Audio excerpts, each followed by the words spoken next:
Boa noite. Hoje vamos fazer um resuminho sobre fundamentos históricos do direito. Então, para começar aí, o ser humano é um ser gregário. Ele precisa estar junto de outros seres. É um ser que agrega cada vez mais e mais pessoas. Com essa necessidade de agregar outras pessoas, surgiram necessidades para controlar e para organizar essas pessoas. Foi então que se surgiu o direito, para estabelecer os limites entre a liberdade de uns e outros, e estabelecer então as comunidades como conhecemos hoje. Nós temos daí o primeiro código, um dos códigos mais antigos que foi registrado pela humanidade. No berço da nação contemporânea, que deu origem à Europa, no, no mar Mediterrâneo, a gente tem aí o código de Ur-Namur.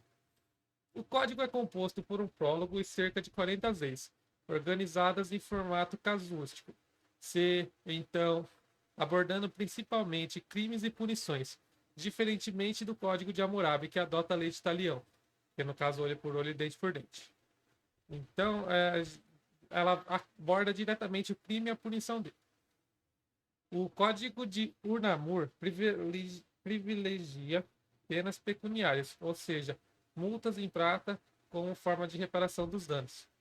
Temos aí alguns exemplos de leis. Algumas das leis registradas incluem assassinatos, pena de morte; roubo, pena de morte; sequestro, prisão e pagamento de 15 ciclos de prata; lesões corporais, multa variando de 2 a 10 ciclos de prata, dependendo da gravidade; falso testemunho, pagamento de 15 ciclos de prata; adultério, a mulher é lançada ao rio; se sobreviver, é considerada inocente; caso contrário, é culpado. Temos aí a lei de Exinuna. Ela surgiu aí no ano de 1930 a.C., cidade de Exinuna, o atual Iraque. Característica principal: escritas em tábua de argila. Ela era feita com escrita cuneiforme, que era um tipo de escrita feita com cunha. Eles talhavam as leis nas tábuas de barro. O idioma era sumério e acádio, cerca de 60 a 70 leis preservadas. Formato casuístico. C, condição. Então, pena, consequência. Regula comércio, propriedade, família e delitos criminais. O exemplo de disposição: roubo, pagamento em prata ou pena de morte; violência corporal, indenização proporcional; dívidas e empréstimos, regras sobre juros e garantias; casamento e família, proteção de direitos matrimoniais e propriedade da esposa; servos e escravos, regulamentação de tratamento e punições. Nosso próximo código é o código de Lip-Ishtar. Característica principal: as escritas em tábuas de argila em cuneiforme sumério. Então, a escrita suméria, mas com o mesmo modelo cuneiforme, porém em outra língua. Composto por aproximadamente 35 leis preservadas. A estrutura é a mesma de condição, então pena, foco em justiça social, comércio, propriedade e família.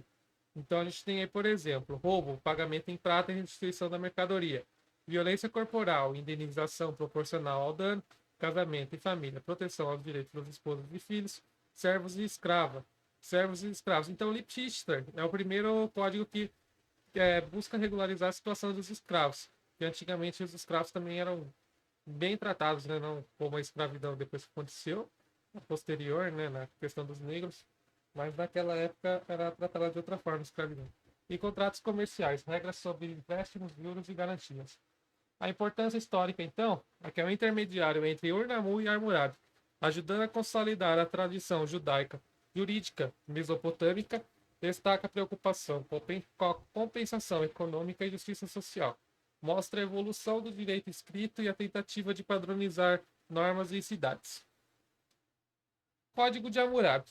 Característica principal do Código Hammurabi, a gente tem aí a lei de Talião, que é o olho por olho, dente por dente, pena proporcional ao dano causado; o roubo, pagamento de multa ou de pena de morte, dependendo do crime; lesões corporais, punição proporcional à gravidade aos estados sociais; roubou, porta-mão; contrato social e comércio, regulamenta dívidas; casamento e família, regras sobre divórcio, herança e proteção da esposa e filhos; servos e escravos, normas sobre tratamento e punições.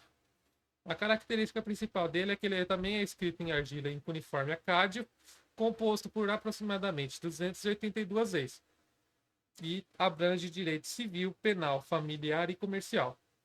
E também é um código muito violento aí, é considerado a primeira aí, inicia um ciclo aí que só vai piorando daqui para frente. A gente tem o direito assírio, a base dele é escrita, formato casuístico é si, então as punições combinam pena corporal, multa em prata e ressarcimento das vítimas.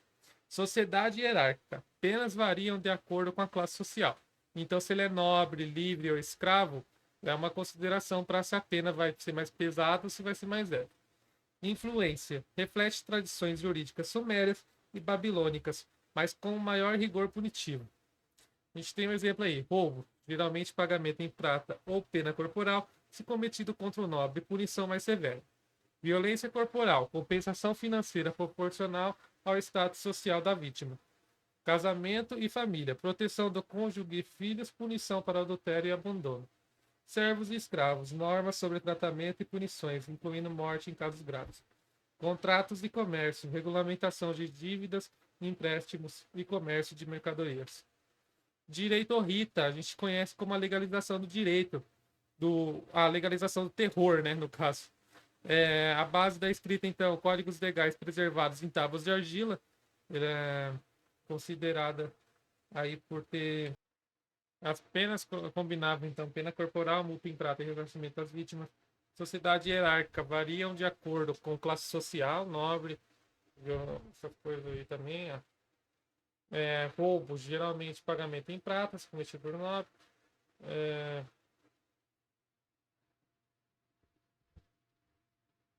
certo. Tratamento mais grosso. Agora a gente tem o direito ao Rita. A base escrita deles, leis registradas em tábuas de argila, com escrita cuneiforme, fortemente hierarquizada, penas variam conforme o estado social da vítima também, combina multa, compensação em casos graves, pena corporal. Foco principal, proteção à família, propriedade e contratos. Roubo e furto, pagamento de compensação e prata e outros bens. Violência física, indenização proporcional à gravidade do dano e ao estado social. Casamento e família, regras sobre fidelidade, dote e herança. Servos e escravos, normas sobre o tratamento, obrigações de punições, contratos de comércio, regulamenta empréstimos, dívida e comércio de produtos agrícolas e animais. Ele foi escrito em 20 mil tabuinhas, são as tábulas de Nubia. Ele inovou no direito penal, foi conhecido como um pouquinho mais humano, e eles consideravam também a compensação, né? Eles preferiam dar no bolso das pessoas do que matar elas direto. A gente tem aí o direito fenício. Os fenícios eram conhecidos por serem grandes comerciantes.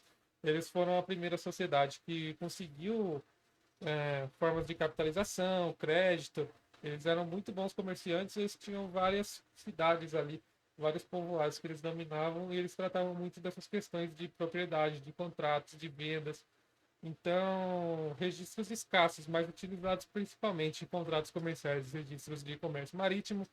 Eles tinham muito essas leis assim para cuidar de barco, para cuidar de lugar, de carga, de produto, normas voltadas para o comércio, sociedade, cidades independentes, cada uma com leis próprias, mas com práticas comerciais organizadas, punição. Geralmente multas ou compensações, raramente penas físicas, pois o foco era preservar relações comerciais. A influência. Seus costumes comerciais influenciaram o direito romano e a tradição mercantil mediterrânea. Contrato de comércio. Regras sobre transporte de mercadorias e seguros marítimos, propriedade, proteção de bens, especialmente navios e cargas, dívidas e empréstimos, regulamentação de juros e de garantias, comércio internacional, acordos e penalidades para a violação de contratos entre cidades. A gente tem agora o direito hebraico. Ele é um direito que, assim como o litista, ele vai considerar o divino, só que o direito hebraico ele vai ter muito mais uma questão ética e uma questão religiosa enraizada nele, e os preceitos vão ser baseados na Torá também, que é um livro de caráter religioso. A função dele é regulamentar a vida social, moral, religiosa e familiar. A sociedade é teocrática, organizada em tribos, com leis aplicadas pelo sacerdócio e juízes. Punições combinam pena corporal, morte, multas e expiação religiosa.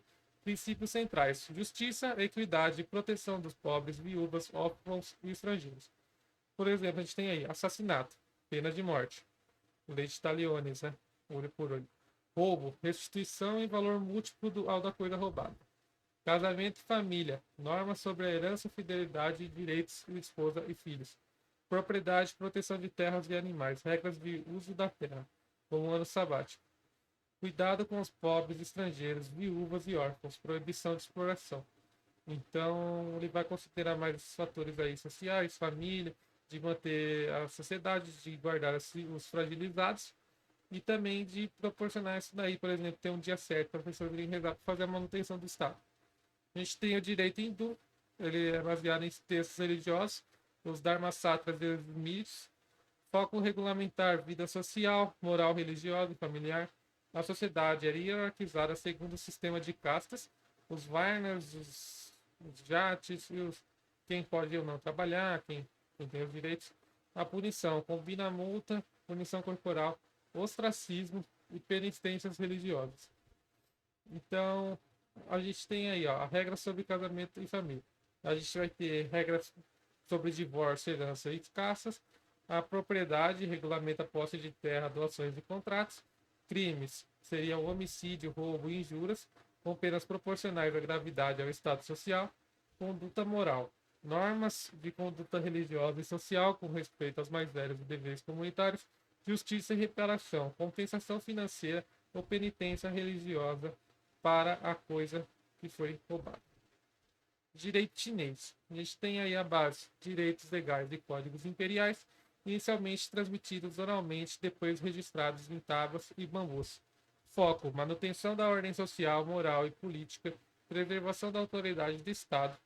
Sociedade hierarquizada com deveres específicos para imperador, nobres, companheiros, comerciantes e escravos, e as punições combinavam pena corporal, morte, multa e trabalhos forçados. Princípios centrais: obediência, autoridade, harmonia social e dever familiar. Confucionismo e controle estatal. Também que não pode faltar, né? A China. Crimes contra o Estado: pena de morte ou punição severa para rebelião ou traição. Roubo e furto: punição corporal, pagamento de compensação. Casamento e família: deveres familiares, respeito aos pais e hierarquia dentro da família. Propriedade: proteção da terra, regulamentação de impostos. Justiça social: punições proporcionais ao crime e aos estados sociais, visando manter ordem e hierarquia. O direito japonês ele é muito inspirado também no direito chinês. A sociedade era altamente hierarquizada, com o imperador no topo, seguido por nobres, clãs e camponeses. As punições incluíam pena de morte, prisão, multas, trabalhos forçados e punições corporais. Os princípios: obediência, autoridade, harmonia social, moralidade e dever familiar. Crimes contra estados também: roubo e furto, família e casamento, regulamentação de herança, deveres da família, tributação e propriedade, regulamentação de terras e pagamento de impostos ao Estado, e justiça e moralidade. Normas combinavam o direito positivo e princípios budistas.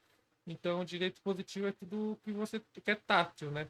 No caso, que são os direitos materiais, os danos materiais, os danos que você comete contra a pessoa.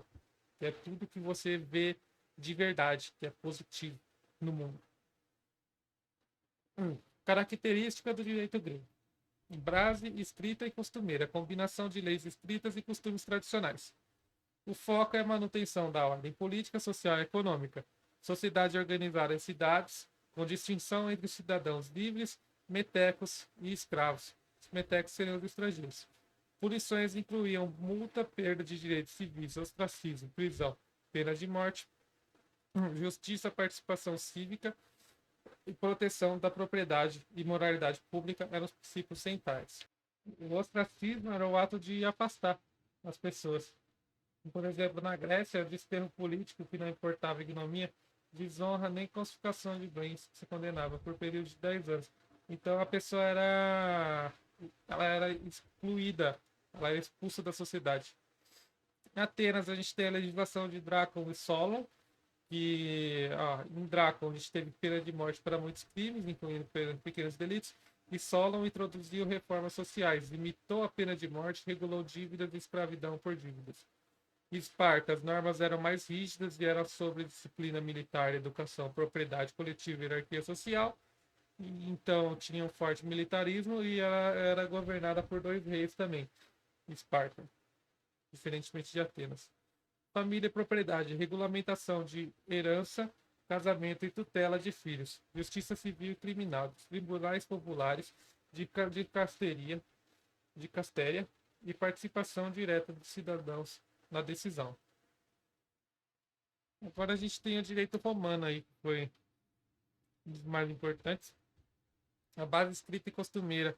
Ele era baseado em costumes e as leis consulares, depois codificadas na lei das 12 tábuas, o Corpus Juris Civil. O foco dele era a manutenção de ordem social, política econômica e proteção da propriedade e contatos. Sociedade hierarquizada entre cidadãos romanos, peregrinos e escravos. As punições eram multas, penalidades civis, trabalhos forçados, penas de morte e desterro, o período e exemplos de normas. Então a gente tem aí o direito arcaico, a lei das 12 tábuas, primeiras leis escritas regulamentando a família, a propriedade, crimes e procedimentos. Depois a gente teve o direito clássico, que foi o desenvolvimento de jurisprudência, interpretação por juristas. Então o direito foi ficando mais complexo conforme as necessidades do povo. E regras sobre contratos, sucessões, responsabilidade civil e penal. E o direito pós-clássico de Justiniano, que foi o Corpus Juris Civilis, compilação das leis romanas servindo de base para o direito civil europeu, que foi então o grande compilado aí dessas leis aí que já tiveram. Então é isso. Muito obrigado e boa noite.